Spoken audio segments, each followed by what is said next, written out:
வேதம் பக்தரின் கீதம் சுத்தர்கள் போகும் பாதையின் தீபம் உத்தம மார்க்கம் காட்டும் சத்திய வேதம். நெகேமியாவின் புத்தகம் 3வது அதிகாரம். அப்பொழுது பிரதான ஆசாரியனாகிய எலியாசிபும் அவன் சகோதரராகிய ஆசாரியர்களும் எழுந்து ஆட்டு வாசலை கட்டினார்கள். அதை கட்டி அவர்கள் பிரதிஷ்டை பண்ணி அதன் கதவுகளை வைத்து மேயா என்கிற கொம்மை முதல் அனனையாலின் கொம்மை மட்டும் கட்டி பிரதிஷ்டை பண்ணினார்கள். அவன் அருகே எரிகோவின் மனுஷர் கட்டினார்கள். அவர்கள் அருகே இம்ரியின் குமாரனாகிய சக்கூர் கட்டினார். மீன் வாசலை அசனாவின் குமார் கட்டினார்கள். அதற்கு உத்தரம் பாவி அதற்கு கதவுகளையும் பூட்டுகளையும் தாழ்பால்களையும் போட்டார்கள். அவர்கள் அருகே கோசின் குமாரனாகிய உரியாவின் மகன் மெரமோத் பழுது பார்த்து கட்டினான். அவர்கள் அருகே மெஷாஷா பெயேலின் குமாரனாகிய பெரகியாவின் மகன் மெசுல்லாம் பழுது பார்த்து கட்டினான்.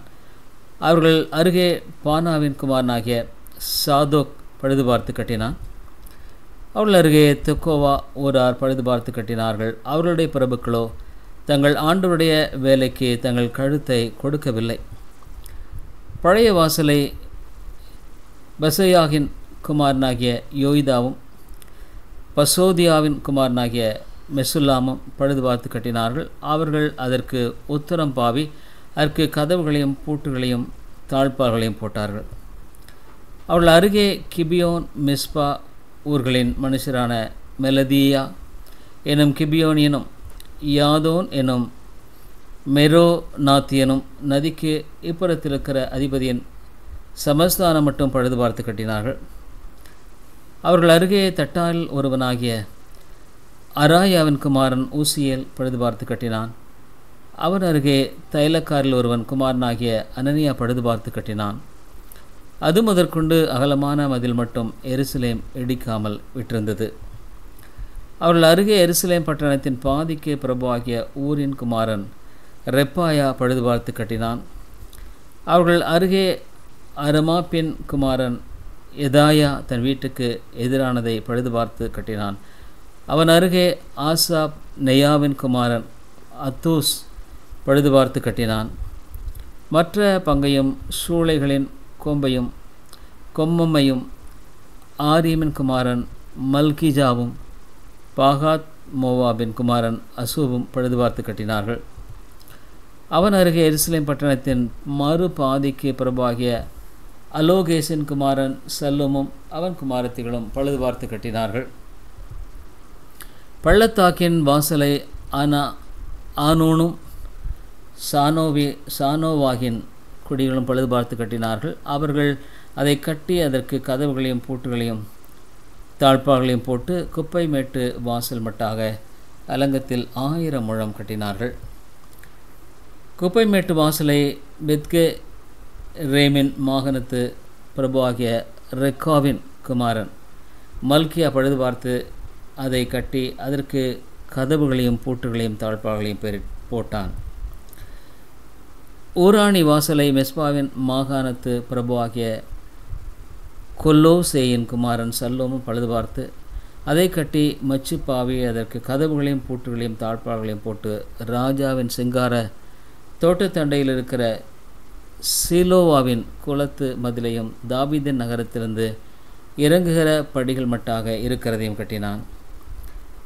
அவனுக்கு பின்னாக பெத்சூர் மாகாணத்தின் பாதிக்கு பிரபாகிய அஸ்போகின் குமாரன் நெகேமியா தாவீதின் கல்லறைகளுக்கு எதிரான இடமட்டுமாகவும் வெட்டப்பட்ட குளமட்டாகவும் பராக்கிரமசாலிகளின் வீடு மட்டாகவும் இருக்கிறதை பழுது பார்த்து கட்டினான். அவனுக்கு பின்னாக லேவியரில் பாணியின் குமாரன் ரேகுமும் அவன் அருகே கோகிலா மாகாணத்தில் தன்னுடைய பாதி பங்குக்கு பிரபுவாகிய அசபியாவும் பழுது பார்த்து கட்டினார்கள். அவனுக்கு பின்னாக அவனுடைய சகோதரில் கோகிலா மாகாணத்து பாதிக்கு பிரபுவாகிய எனாதாதின் குமாரன் பாபாயி பழுது பார்த்து கட்டினான்.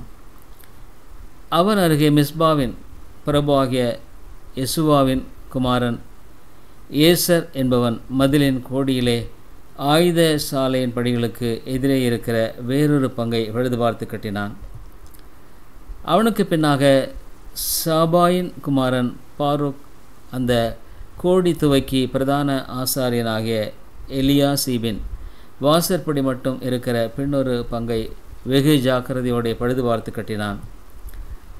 அவனுக்கு பின்னாக கோசின் குமாரனாகிய உரியாவின் மகன் மெரமோத் எலியாசீபின் வீட்டு வாசற்படி துவக்கி அவனுடைய வீட்டின் கடைக்கோடி மட்டும் இருக்கிற பின்னொரு பங்கை பழுது பார்த்து கட்டினான். அவனுக்கு பின்னாக சமனான பூமியில் வாசமாயிருக்கிற ஆசாரியர்கள் பழுது பார்த்து கட்டினார்கள். அவர்களுக்கு பின்னாக பென்யமீனும் அசூபும் தங்கள் வீட்டுக்கு எதிரே இருக்கிறதை பழுது பார்த்து கட்டினார்கள். அவர்களுக்கு பின்னாக அனனியாவின் குமாரனாகிய மாசேயாவின் குமாரன் அசரியா தன் வீட்டின் அருகே இருக்கிறதை பழுது பார்த்து கட்டினான்.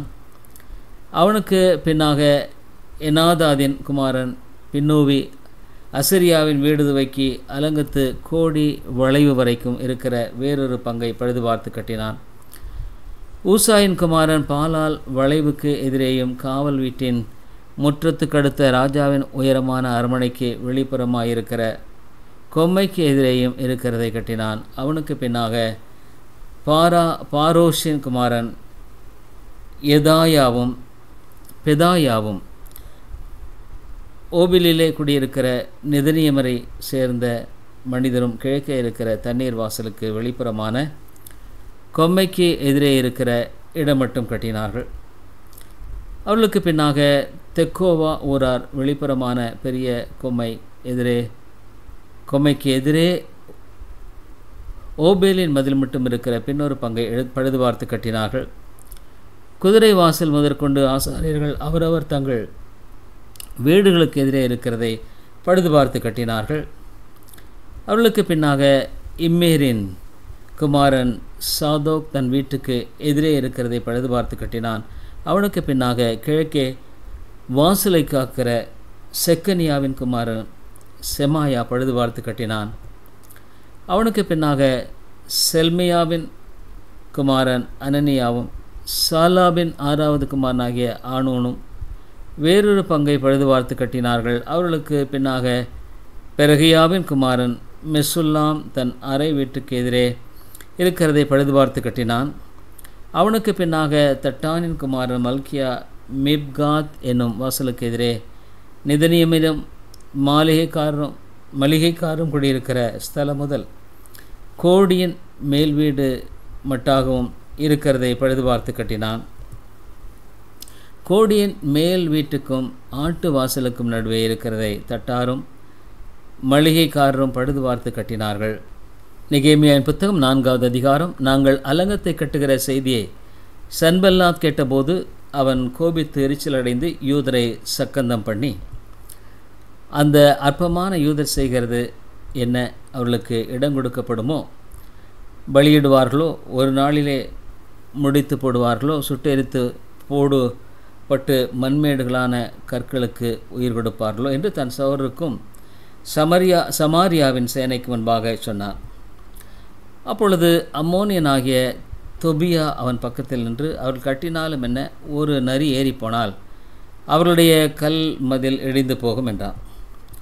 எங்கள் தேவனே, நாங்கள் அவமதிக்கப்படுகிறதை கேட்டு அவர்கள் நிந்திக்கிற நிந்தையை அவர்கள் தலையின் மேல் திருப்பி அவளை சிறையிருப்பின் தேசத்திலே சூறைக்கு ஒப்புக்கொடும். அவள் அக்கிரமத்தை மூடி போடாதையும் அவர்கள் பாவம் மக்குன்பாக கொலைக்கப்படாதிருப்பதாக கட்டுர்களுக்கு மனமடி உண்டாக பேசினார்களே. நாங்கள் அலங்கத்தை கட்டி வந்தோம், அலங்கமெல்லாம் பாதி மட்டும் ஒன்றாக இணைந்து உயர்ந்தது. ஜனங்கள் வேலை செய்வதற்கு ஆவலாயிருந்தார்கள்.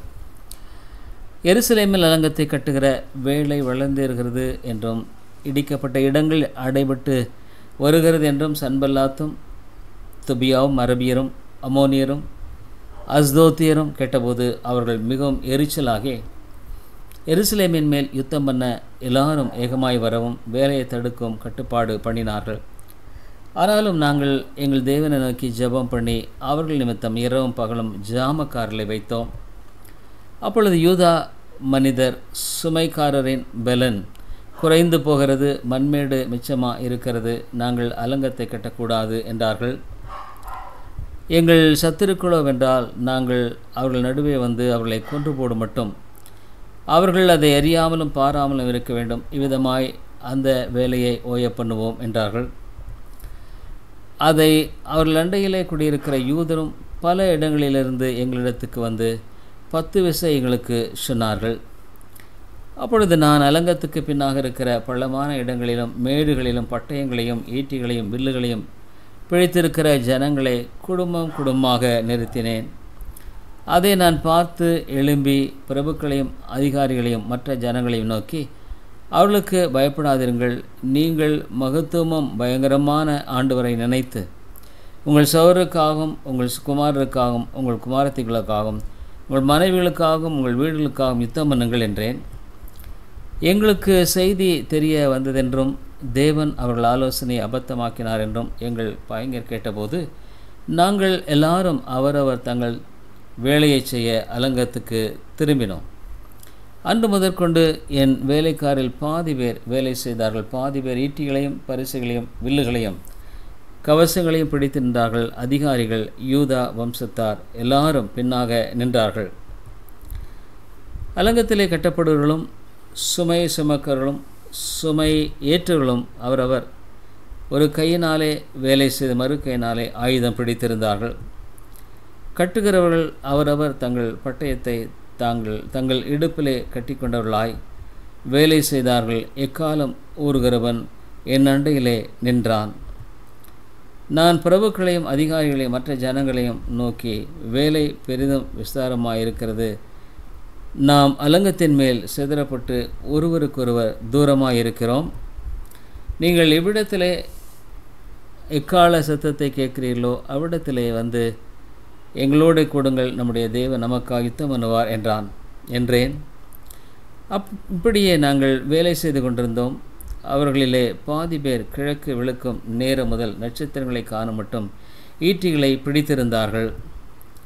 அக்காலத்திலே நான் ஜனங்களை பார்த்து, ராமாறு நமக்கு காவலுக்கும் பகல்மாறு வேலைக்கும் உதவ அவரவர் தங்கள் வேலைக்காரோடும் கூட எருசலேமுக்குள்ளே ராத்தங்க கடவுள்கள் என்று சொல்லி, நானாகிலும் என் சோதராகிலும் என் வேலைக்காரராகிலும் என்னை சுற்றி பின்பற்றி காவல் காக்கிற சேவகராகிலும் எங்கள் வஸ்திரங்களை களைந்து போடாதிருந்தோம்.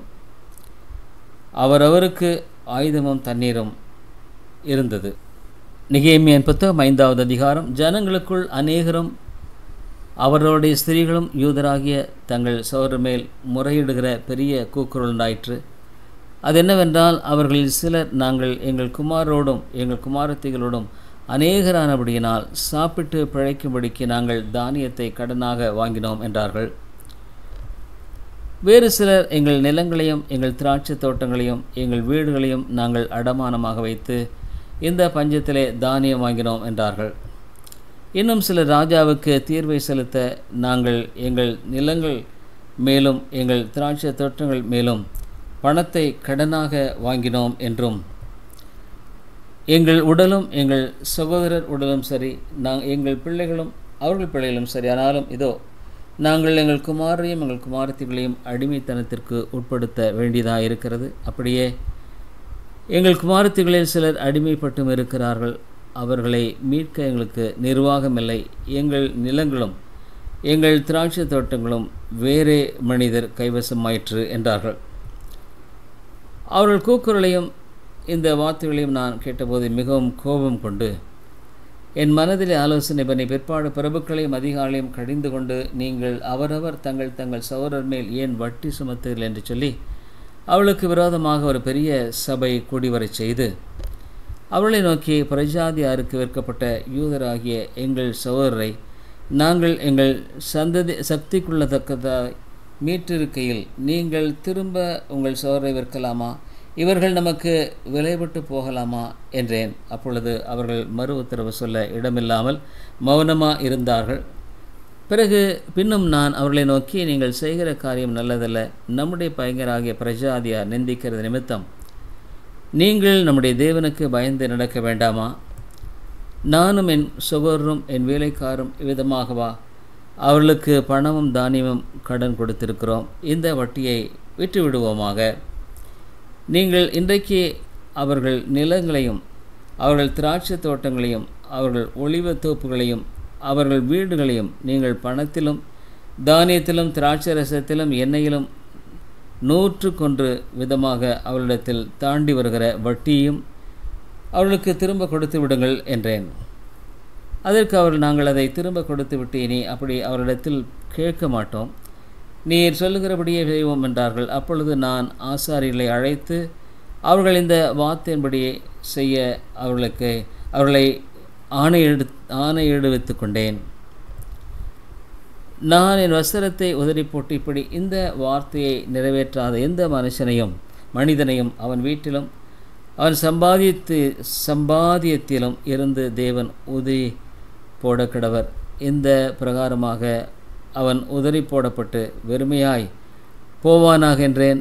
அதற்கு சபையார் எல்லாரும் ஆமேன் என்று சொல்லி கர்த்தரை துதித்தார்கள். பின்பு ஜனங்கள் இந்த வார்த்தையின்படியே செய்தார்கள்.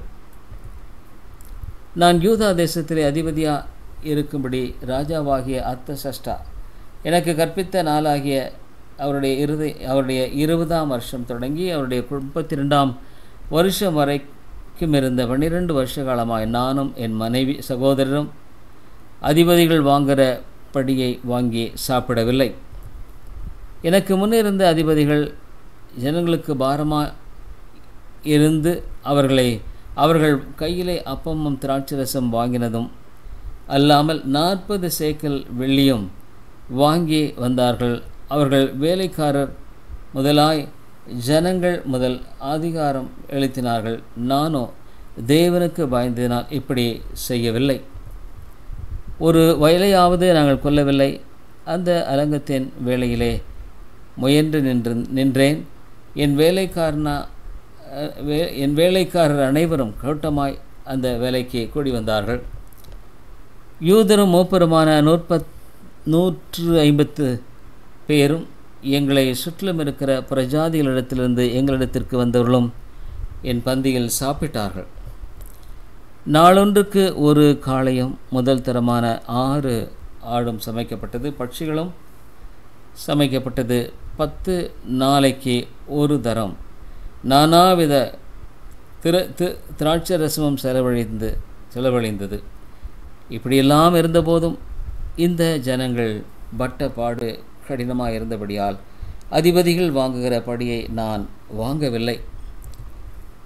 என் தேவனே, நான் இந்த ஜனத்துக்காக செய்த எல்லாவற்றின்படியும் எனக்கு நன்மையுண்டாக என்னை நினைத்தருளும். சத்திய வேதம் பக்தரின் கீதம், சுத்தர்கள் போகும் பாதையின் தீபம், உத்தம மார்க்கம்